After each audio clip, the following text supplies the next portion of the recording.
thing yet. Oh, transcription. Yeah, I've just started it. Thank you very much indeed. This webinar is being recorded, so if you don't, for any reason whatsoever, don't want to be recorded, please don't put your video on and keep your comments to the chat. Okay, so we're very pleased to announce that we're launching a new challenge fund. We've called it Sparking the Cooking Supply Chain Competition, and we've abbreviated that to SC2 for the sparking, the cook, the supply and the chain. Many of you who are on the call will know the Modern Energy Cooking Services Programme. It's a 7-year research programme funded by UK Aid, FCDO, and we're very much looking as a whole programme, integrating modern energy cooking services into the planning for electricity access, quality, reliability and sustainability. So MECS hopes to leverage investment in renewable energies, both grid and off-grid, to address the clean cooking challenge. So we're implementing a strategy focused on including the cooking needs of households into the investment and action on accessible, affordable, reliable, sustainable modern energy for all, SDG 7. And indeed, the outcome for the whole programme is a market-ready range of innovations which lead to improved choice of affordable and reliable modern energy cooking equipment. So we're working with multiple partners, many of whom are on this call in multiple countries, and we've confirmed that most urban households can cook their local dishes using energy efficient appliances at a cost that is less than alternative fuels. We've done a number of pilots, and this challenge fund is to take us to the next step. Some of you will have heard me say before that you don't mess with people's cooking. It's really important that people get the food that they want, like, fits their culture, fits their cooking habits. So in order to take this forward and to scale, we hope this challenge fund will enable people to spark up a sustainable supply chain of energy efficient appliances. The Challenge Fund is to develop and implement a detailed supply chain activation plan. It's a bit of a mouthful, but we originally thought about just offering people finance to be able to order a container load of appliances or to bring in a substantial number of appliances. But we realized that that could be done as just a one-off. And so what we would like to see, and certainly I'll explain in a moment how that's structured in the Challenge Fund, but we'd like to see how this is going to be sustainable long after the Challenge Fund has finished. So how can the use of energy efficient e-cooking appliances be accelerated by creating a sustainable supply chain? That's our research question. We are a research program. So there are 3 phases to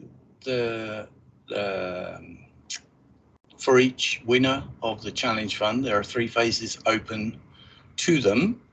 And phase 1 starts with 5 months of creating a detailed sustainable supply chain activation. God, it's such a mouthful to say. I'm not sure I'm going to say it all the time. But again, we went through the thinking of whether to jump straight in on phase 2, which would actually be to implement a sustainable supply chain plan. And then we realized that many people, many of whom are on the call, might not yet have all the information they need in place to really be able to say, yeah, we've got a sustainable supply chain plan. And so we're offering finance for phase 1 so that you can fill in your information gaps. You get 5 months to plan out where are the gaps in your knowledge and how can you develop a detailed supply chain activation plan. There will then be a competitive process moving on to phase 2. If that plan is presented and is coherent, then phase 2 funding is available, and phase 2 will focus on bringing in 1,500 to 2,000 units of whichever appliance you've focused on, and it's after phase 2, we're very conscious that some appliances may be distributed through credit. I say distributed, we do not expect these devices to be given away. They're to be sold either through credit schemes, we'll come on to that in a moment. But in terms of cash flow, we know that some organizations might get to the end of that 2,000's worth of units, and before they've collected all the money for those 2,000, they really ought to be ordering the next 2,000. So phase 3 is about offering a cash flow bridge to take you to the next 2,000. The project, as I've said, is split in 3 phases and is a total of 35 months. Total funding, if you were successful in all 3 phases, will be £550,000. £50,000 is for phase 1, and as I say, there's a competitive bridge to get to phase 2, and then there's a competitive bridge to get to phase 3. We will fund multiple projects depending on number of applications, and when you're making your application, any match funding, whether that's financial or in kind, and demonstration of links to other funding programs will be helpful to your application. Preferentially scored if this is secured. All payments are conditional upon receipt by Loughborough University of a satisfactory statement of grant usage and supporting evidence of financial documentation such as receipts. So, outline of that sustainable chain activation plan. We've offered you a framework list of headings where you can get ideas of what should be in that outline, and you should put in as much detail as possible so that we can see in the progression from phase 1 to, well, the completion of phase 1 and the progression of phase 1 to phase 2, that you are on a pathway to a sustainable supply chain. You should include in your application, because obviously you're not including in your application a detailed supply chain plan. What you're putting in your application is how you will get to that detailed supply chain. And therefore you need to put in any groundwork that you've already done and any existing knowledge that you're drawing on. You should differentiate between the data and information that you have collected and data and information that you've sourced from other references. And the response to this question can be presented as a narrative, tabular, diagrammatic, any combination that you like. But the idea is to communicate to us in your application how you will, what information you already have and what information you will gather during that 5 months so that you can present a sustainable plan. Identify the knowledge gaps. You should identify clearly what knowledge gaps you have and how they will be fulfilled during phase 1. That's the whole point of phase 1. We've given you 5 months and some finance to gather new data and incorporate that new data into your plan. Please use existing research. We sometimes get applications that are referring to documents that were written in the 1990s and the 2000s.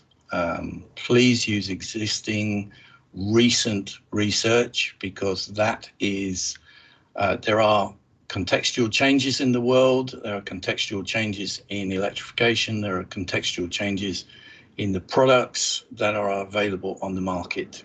It'd be good to make sure that you're completely up to date.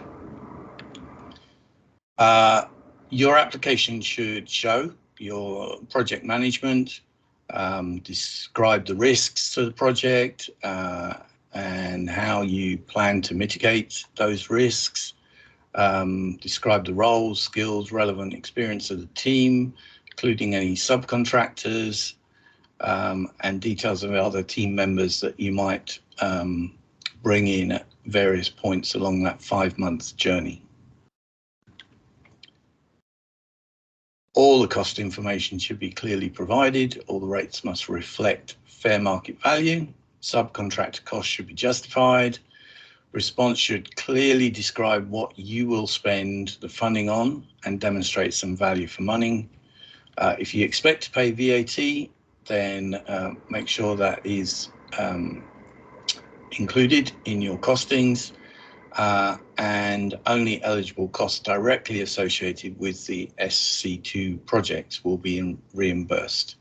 All this is outlined clearly in the forms. So I have purposely used energy efficient appliances in what I've said so far. Most of you on the call will know that electric pressure cookers are definitely our front-running candidate for cooking in Africa particularly, although they have strong possibilities in Asia and indeed in South America. So we will consider other electrical cooking appliances, but you should explain why you think they're energy efficient. I doubt there are many people on the call who think that hot plates and single resistive coils are energy efficient, but in case you do, I suggest you read some of the research. There is a huge question as to whether households need a single device or several devices. We do understand the concept of stacking, and we know that in many situations to date where people have LPG, they still light their charcoal stove for the long cooking food and use the LPG for the stir fry and the frying. Certainly electric pressure cookers can do frying, and of course they come into play very strongly with long cooking, the food that takes a long time to cook. But you might want to suggest the air fryer. Is that audio just cut out a bit, Simon, there?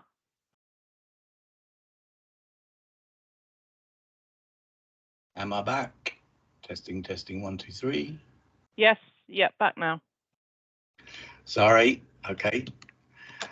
All I was saying was that you might want to suggest combinations of different devices in order to give the household a good cooking experience. But if you do so, then you've got to show how that works for the household and how they might finance things, whether you're drawing on credit schemes, whether you're doing pay-as-go, etc. So let's move on to some of the details. Please provide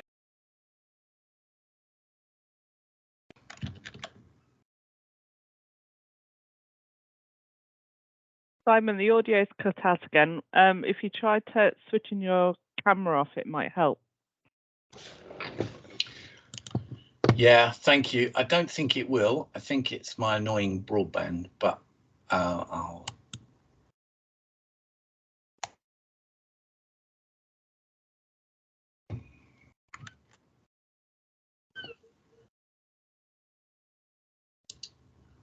Right, I think I'm back.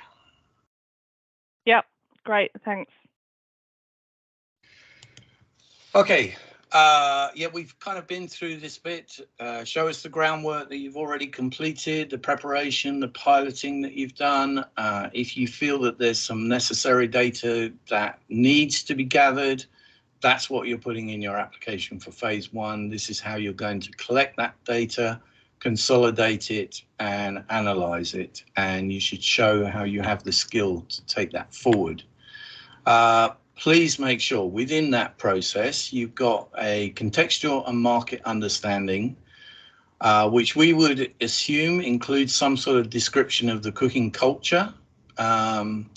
We would hope that you've done a review of what is available in terms of e-cooking appliances on the market already for your country, existing opportunities to mitigate the upfront costs for the users. There are credit facilities. Have you engaged with the SACCOs of this world? But you might also be thinking of rolling out your energy efficient appliances on a pay-as-you-go basis. What makes you think that can be achieved? There are lots of results-based funding programs that are emerging, and you can use this challenge fund in conjunction with an RBF program from another donor or from the government. But you need to be careful that you've got the time to be able to do that, because it may take you a long time to apply for RBF funding. And voluntary carbon market. We've seen, many of you will know that the gold standard is now offering a methodology that includes metered cooking devices, and therefore you may want to register with them and get carbon credits. And again, that changes very much the household dynamics of what they can afford if carbon funding is involved. I've already talked about fuel stacking.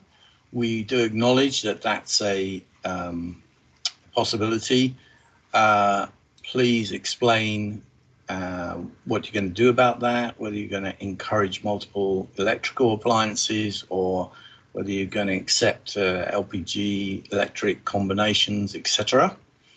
The policy and enabling environment, that's changing rapidly. So if we look at Uganda, they introduced a cooking tariff at the turn of the year, January, and so that's something that maybe the Ugandan applicants might be able to exploit. In other places, you've got variations on import duties, VAT, taxes, etc.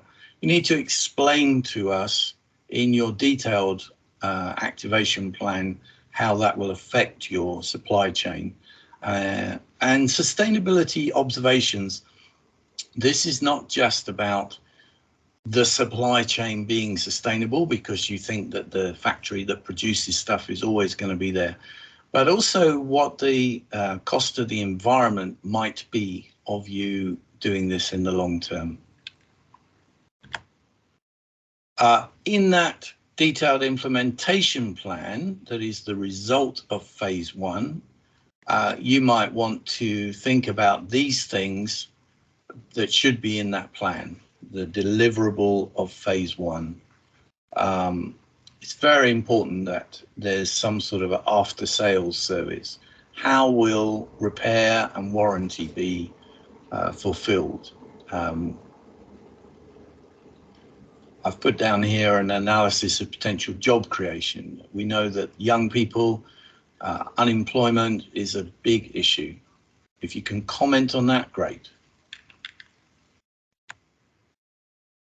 So this is a research program, and during phase one, we're looking to see the research activities that will be implemented during phase two. So part of your detailed plan should be a plan to monitor at least a minimum of 10% of the users with energy meters, a plan for gathering qualitative feedback from a minimum of 10% of users, and a plan to assess the suitability of any user or consumer finance plan. So if you have linked it to results-based financing or carbon credits. We want learning from that during phase 2 on how well or how badly that's going. So phase 2, as I said, would then be actually activating or implementing the supply chain activation plan with a minimum of 1,500 to 2,000 units. And then phase 3, as I already explained, is maintaining the momentum. So it depends what schemes you have applied to during phase 2 as to whether, if it's all cash in a retail setting, then we would expect the core supplier to have the cash to take this on and replenish stock. If it's appliances in a credit setting, then there might be a cash flow problem. Louise, do you want to take over from this point? Yes, I certainly will. Excuse me. Hi, I'm Louise Medland. I'm the Programme Manager for MECS. For those who are familiar with challenge funds, you'll be used to seeing Jane Spencer do this part, but she's currently enjoying some annual leave with family, so I'm stepping in. So in terms of eligibility, the competition is open to organisations of all sizes, businesses, small and medium enterprises, academia, and consortiums are eligible, but there must be a lead organisation identified. The only organisations that are not allowed to apply are those who are grant-making bodies in their own right. For example, UN organisations, World Bank, etc. If you've been a previous recipient of SC2 funding or other Loughborough University funding, you're very welcome to apply. And the competition welcomes applications from organisations based in any part of the world. So you can be legally registered as an office in one part of the world, but the project activity must take place in one of the eligible countries, which we've listed in the annexes at the end of this presentation.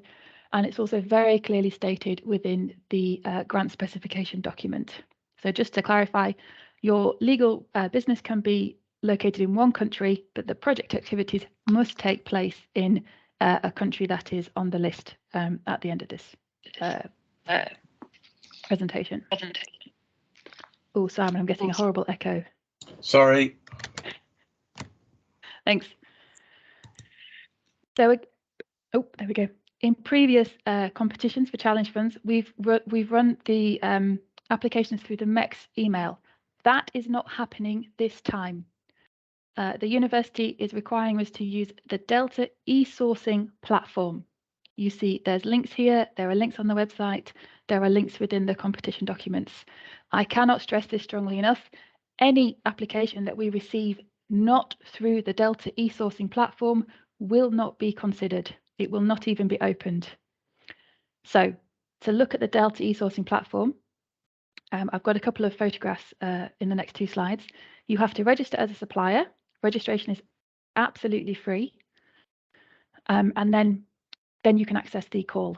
If you have any problems registering with Delta, please email us at the usual email address, mecs@elborough.ac.uk. But please note, we cannot register on your behalf and we cannot submit documents on your behalf. You have to do the registration yourselves. The competition is open until 23:55 on Wednesday, the 5th of October.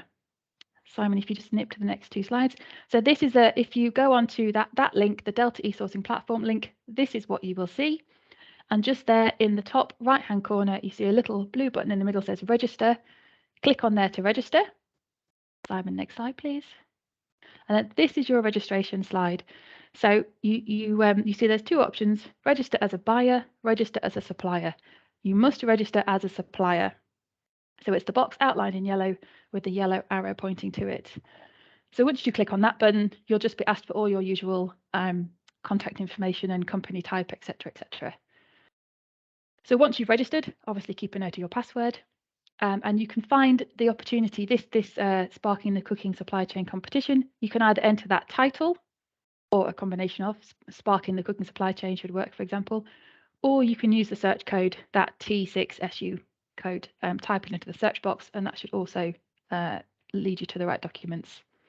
So as I said, only applications made through the portal will be accepted, and only applications using the application form will be accepted. Key dates, competition open on Friday. This is the briefing webinar. We'll record this and put it on the MECS website. The competition will close at 23:55, not 23:59 on the 5th of October. Decision to successful applicants, hopefully by the 14th of October. Please give us a few days of flexibility in that. And then indicative timings to follow. If you're notified that you've been successful in being shortlisted, you will have to pass through the due diligence stage. This is a 10-day, you've got a 10-day window to complete the due diligence questionnaire and provide the supporting documents. Failure to complete that process within 10 days means you will be removed from the shortlist and you will no longer be eligible for the award. So after the due diligence process, the final applicants will be notified and contracting will happen, with projects kicking off in December 2022. I think that's it. Then there's a question, there's a slide. Oh, sorry, competition documents. We put a lot of work into these background documents, the grant specification, the application guidance document. Somebody's got their microphone on, please mute. Thank you. Yes, so I was saying we put a lot of work into the grant specification, the application guidance document, FAQs, and the grant award agreement is the contract you will sign. If you have a legal department, I strongly suggest that you ask them to look at the terms of the grant award agreement very early on, because when you submit the application, you will be required to state that you are happy with the terms as stated. You can't change them later on unless you tell us in advance.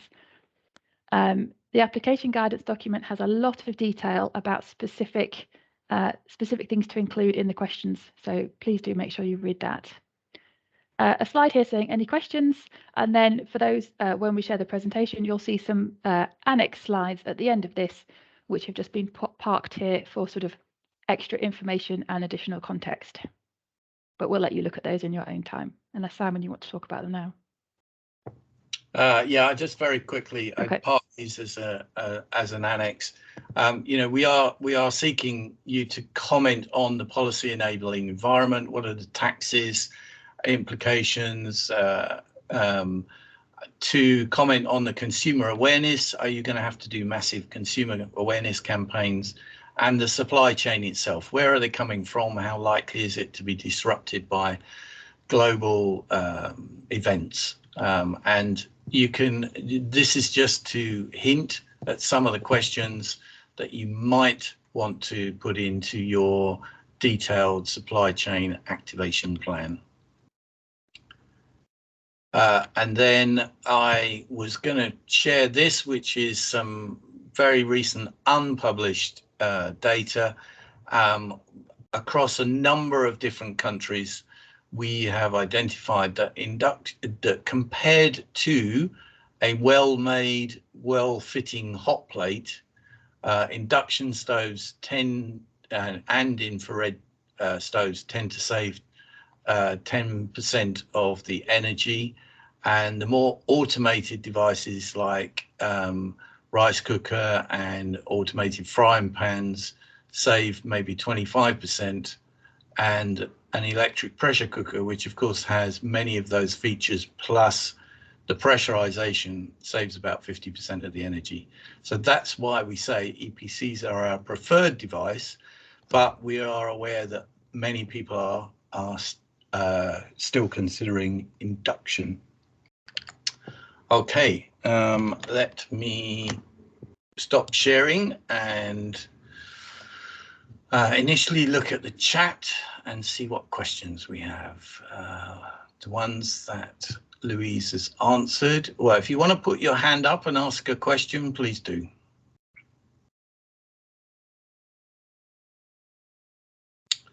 Daniel asks, is this a single funding round for phase one, or will there be more? Is it necessary to have funded activity in phase one if you want to run a funded project in phases 2 and 3, or can you get involved at phases 2 and 3 even if you have not funded phase 1? So we did consider this, Daniel, actually being allowing people to jump in at phase 2 if they had a detailed plan, but we found that it was complicated to run 2 parallel competitions where entry into different levels was going to be difficult. But secondly, that's the beauty of the structure. If you have a detailed activation plan already, you could apply for phase 1 funding and then just submit it at the end of phase 1. Of course, your application to us would have to show how you would spend the 50k during phase 1 to reinforce and strengthen what you already know. New messages. No, Louise has answered that one. Anybody else want to ask?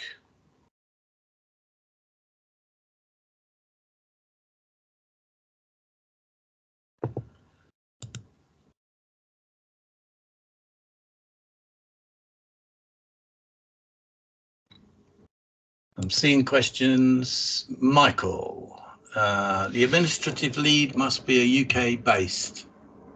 No. Do you have a list from candidates based in UK who can become administrative lead? No, Michael, you are confusing us with Catalyst 9, Innovate UK and Catalyst 9, which is orientated around UK trade and therefore must have a UK administrative lead. This is the FCDO funding. MECS is FCDO funding, so we don't have that requirement. So anyone in the world can apply for this challenge fund. Mark has asked, so there must be evidence of your phase 1 for you to apply for phase 2 and upwards. You must have got into phase 1 in order to move on to phase 2. Yes. How do we get the document shared in the presentation? That will be on the MECS website. Louise has answered. Oh, Louise has answered that one anyway. Simon, we have a couple of questions about stove types. So we have, what about biofuel cook stoves? And we have, are the EPCs for both solar and electricity? I'm afraid that biofuel, I can't find that question.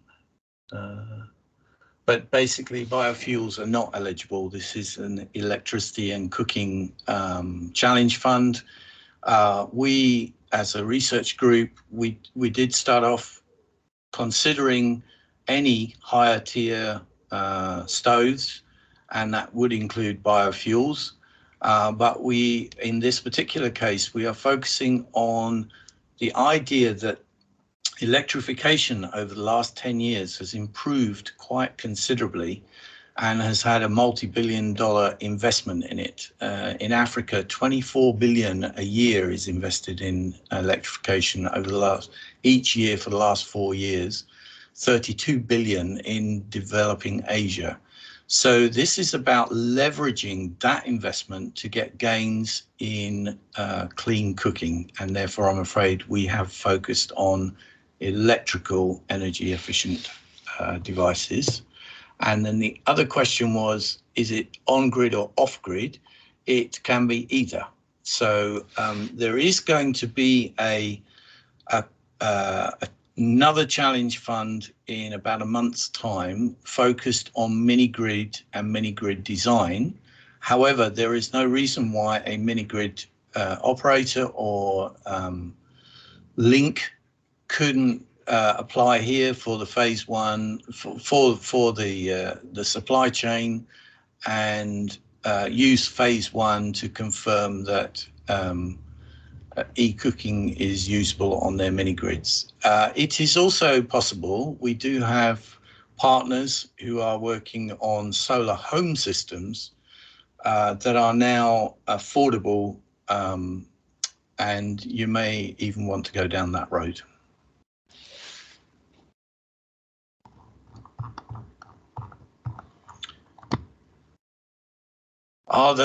Anthony has asked, are there specific EPC manufacturers you will want us to work with?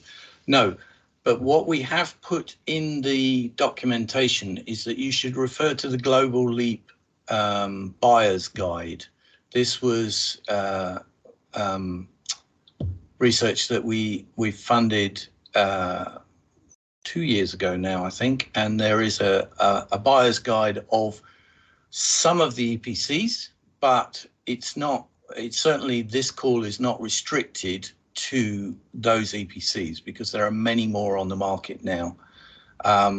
We would probably want you to explain in your detailed supply chain how you will quality control that particular EPC and make sure it meets the minimum standards that were discussed in the Global Leap Award. Duncan says, I joined this a little late. Sanoya says, oh, sorry, it moved. Supplies EPCs in Kenya. Oh yeah, well, you'll have the recording of this whole webinar, so you can just go through it fully again, Duncan.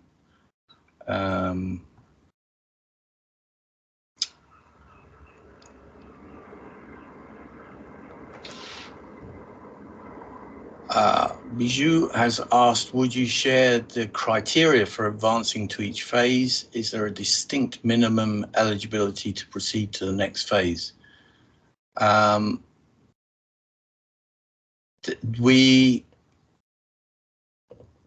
Bottom line is it's the quality of your detailed activation plan. We will develop some minimum criteria for eligibility, but we don't want to restrict it too much because some people will leverage results-based financing, carbon. Some people will just make alliances with credit organizations. Some people may actually just go for agent networks and cash-based purchasing. So it's about that your detailed activation plan is convincing. Nick has drawn attention to that he can introduce you to electric cooking device manufacturers. Sorry, it keeps moving. Cato says, we're a supplier, Challenge Fund, if you do not sell directly to the end user. Yeah, you'll have to partner with a distributor, Cato.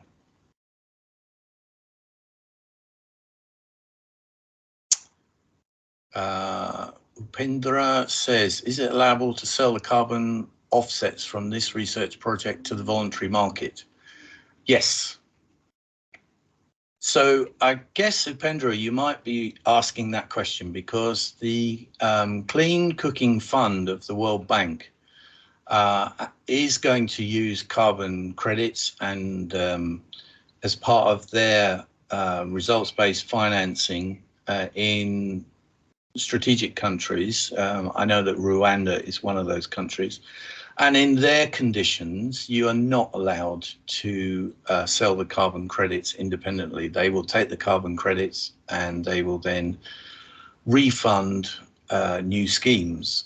But in this call, you can make your own deals with the voluntary carbon credit market. And we would encourage you to look at Gold Standard, who have the new methodology. Michael Lutz. Yeah, that's the one we're talking about. Sparking the cooking supply chain, SC2. Oh, and Joni has also said yes to you. Any other questions?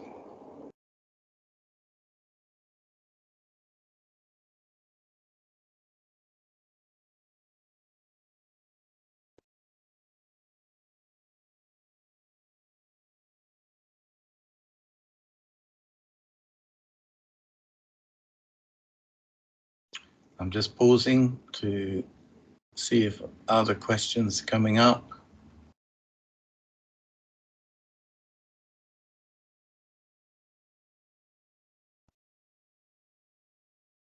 We hope that phase one allows people who have just begun to pilot either distribution or a supply of EPCs or a supply of energy efficient appliances to use that phase one to strengthen their case. So if we had jumped in with phase 2, I suspect there are a number of people on the call who might not be ready yet to actually,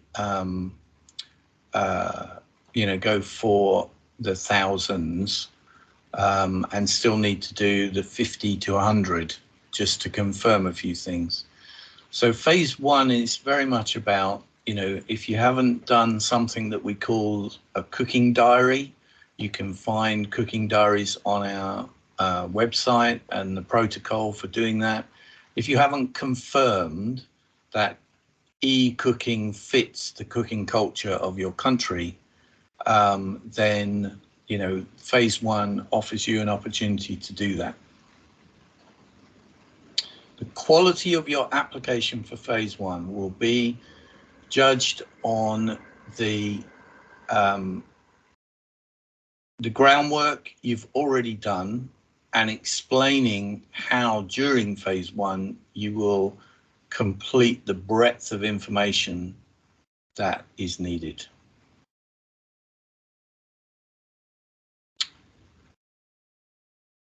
Michael, you've asked, is there a maximum number of partners?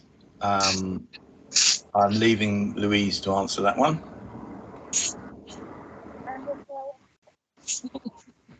So, I would say a maximum number of partners. So if you're talking about lead partners, then I would be sensible. If I see an application with 30 or 40 partners on it, I would probably question whether you can actually handle that within a 5-month period. So I would say no, there is no maximum number of partners. Again, this relates a lot more to things like Catalyst funding and Innovate, where they're much more prescriptive. So no, there is not a limited number of partners. You can combine, you can have any combination of industry, academia, NGO, civil society, business. It doesn't matter. And there are also no limits on the budget. So for example, we know a lot of these funding calls say no more than 50% of the budget to an industry partner, no more than 30% of the budget to an academic partner, for example. We do not have any of those stipulations. The only limitations for us are that you are not a grant-making body in your own right. There is a consortium lead listed, and for this particular research, we are not allowing lead and consortium members to work across multiple proposals. The reason for that is we want people, this is a very, very detailed piece of work. We want to show that you are committed to building a sustainable supply chain in a given context.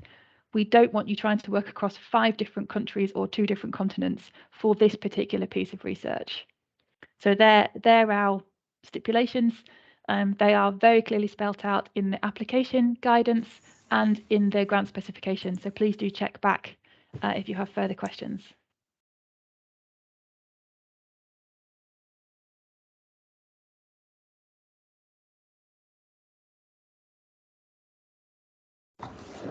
Neeraj, you have asked, can one or more partners from a country get the support for this initiative, or is it one partner per country if awarded? No, you can have more. If they're different applications, we may fund more than one application in one country. We're all for giving users and consumers choice.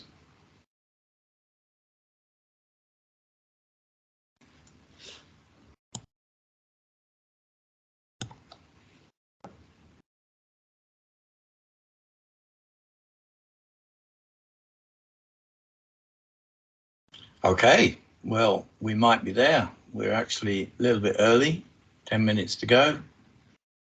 I'll give you 10 seconds for the final questions. Michael, no, you don't have to make the devices locally.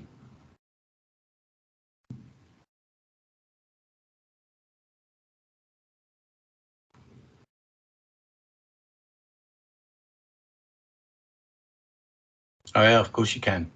Yeah.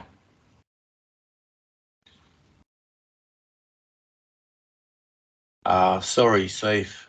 No, if it's a pellet stove, it's not applicable to this call.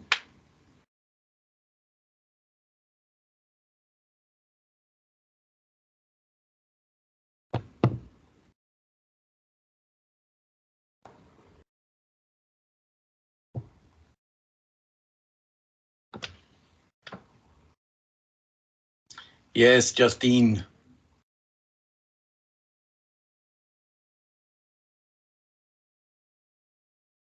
Public utilities are eligible for this opportunity, and indeed we would encourage public utilities to apply. I notice Justine is on the call. I notice Irene is on the call.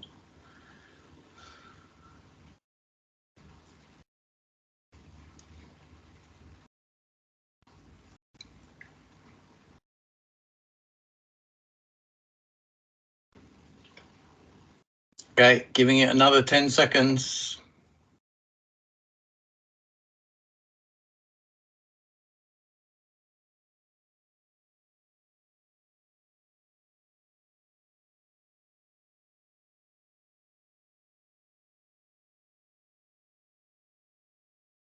All right, thank you very much indeed for everyone's attendance. Oh, hang on, Safe has just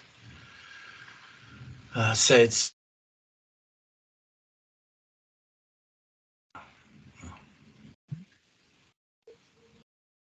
Sorry, and I dropped out just as I was reading out Safe's question. So they should be commercial or for households like businesses or schools. Yeah, you can go for.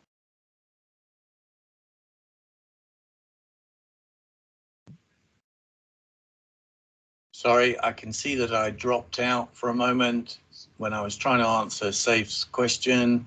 Yes, they can be for the domestic market or, household market or for small businesses or even institutions like schools.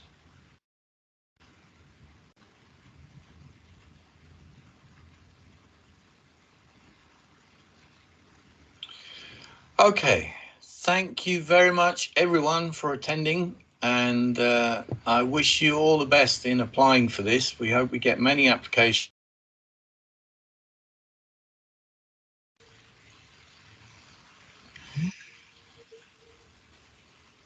And I just dropped out just as I was saying thank you to everyone. Okay, cheers. Goodbye.